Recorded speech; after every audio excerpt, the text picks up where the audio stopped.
a rather newly established sheikhdom in the Persian Gulf. The United Arab Emirates is trying hard to gain its foothold in the region.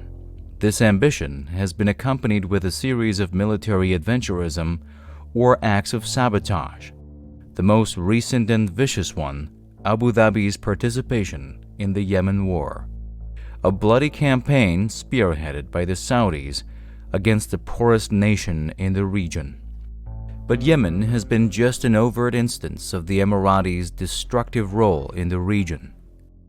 The fact is the UAE hasn't missed a single chance, especially in recent years, to exert influence in countries plagued with internal crises, above all Iraq, a country of critical importance.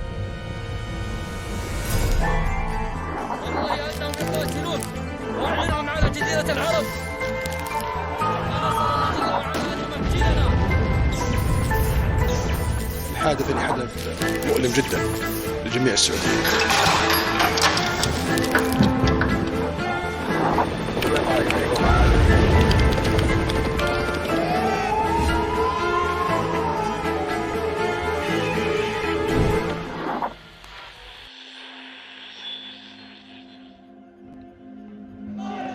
Back in 2019, when widespread protests took the Iraqi authorities by surprise, Abu Dhabi was reportedly orchestrating a coup in Iraq. The prominent Iraqi politician Izzat al-Shabandar sounded the alarm that the UAE was backing seditious moves in the Iraqi protests and arming 4 tribal groups in Al-Anbar province to form a military force in order to separate the province, with the aim of making it a place to settle the displaced Palestinians. According to Shabandar, it was part of the so-called deal of the century initiated by the Trump administration. By the same token, the UAE has been supporting the idea of separating Kurdistan from Iraq, and it was fully behind the 2017 Kurdish referendum to separate the northern Kurdistan region from Iraq. After all, the UAE was the first Persian Gulf country to open a consulate in the Iraqi Kurdistan's capital, Erbil, in 2012. We see the role of the Emirates in Yemen, and we see how the Emirates is occupying part of Yemen. And I think the Yemeni warned the Emirates not to interfere in the country and warned the Emirates that they will bomb objectives in Dubai and Abu Dhabi if they keep their forces occupying part of Yemen. And I think the Emiratis understood the message. However, we see the role of the Emirates in other parts. We have seen their role in Lebanon. We've seen their role in other parts of the Middle East, where they try to interfere in other countries' affairs, and they're expanding since in the last decade, of course, to the benefit of the Americans. Meanwhile, since the U.S. invasion of Iraq, the UAE has become a global center for illegal looted antiquities from Iraq.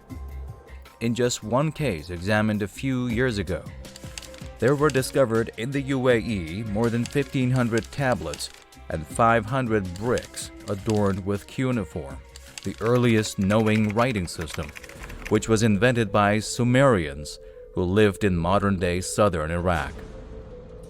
Given the strategic location of Iraq, the country has the potential to outshine the UAE as the commercial hub of the region.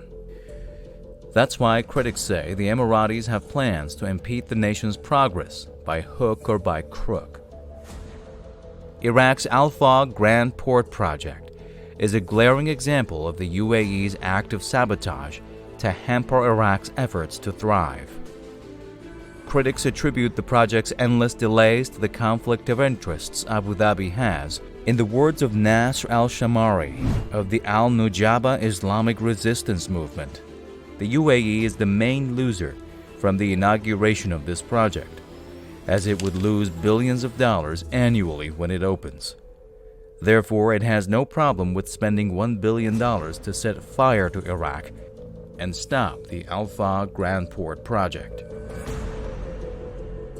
Baghdad is hoping that the project will provide a firm base for the growth in the rest of the country's economy. If built as planned, the Al-Fa Grand Port would be one of the world's 12 largest, greater than Abu Dhabi's Jebel Ali, presently the largest in the Middle East, with 67 berths. We know that in Abu Dhabi there are around 60 to 64 berths. Now the Al-Fa project is going to host around 100 berths at the port, and we'll have a tunnel, and we have a large communication between the city of Basra, etc., and will overpower the greater Jebel Ali that is based in Dubai.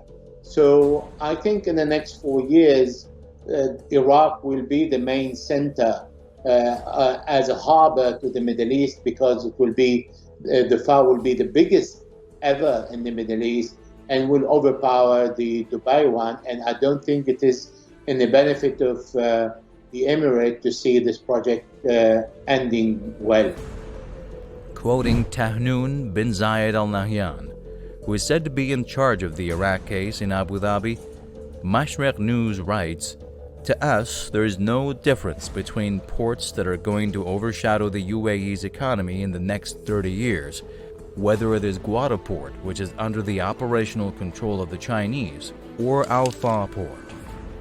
We will not allow others to thrive at the expense of throwing the UAE back to the nomadic life."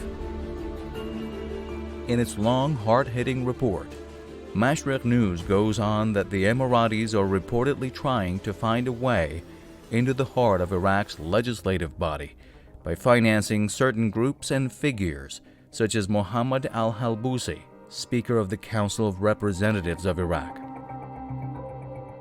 The United Arab Emirates interfered in the election by supporting a large group of Sunni, particularly the Speaker of the Parliament, Mohammed al-Halbousi, and this is the one that won around 34 to 35 seats in the Parliament in the non-final result that is supposed to come out next week. However, this support did not give a substantial support to the Emirate, because it happened that the Turkish President Recep Tayyip Erdogan brought together the two main Sunni groups, that is Mohammed al-Halbousi and Mr. Khamis Khanjar, under his umbrella. However, there is no agreement so far between the two who's going to become the Speaker in the Parliament. Although it's not easy to confirm or reject, there are rumors that the Emiratis are involved in digital espionage in Iraq through Dark Matter Group, a cybersecurity company founded in the United Arab Emirates in 2014 or 2015, which has many former Israeli intelligence agents at its service. I think it is important for the country of the Middle East to run their policy independently from outside interference, particularly the one of the West and Israel. The Emiratis have established a relationship with Israel recently, bringing Israel to West Asia with a substantial presence, and that is really dangerous for the role of the Emirates, particularly when Israel's role is not to allow the Middle Eastern to run their country, but to interfere in every single country like the Americans, but even worse, because the Israelis have an objective to see all the other countries weak, where they can dominate and they can impose their own hegemony. All in all, the United Arab Emirates has gradually become a bad actor in the region, willing to interfere in other countries, all to its own interests.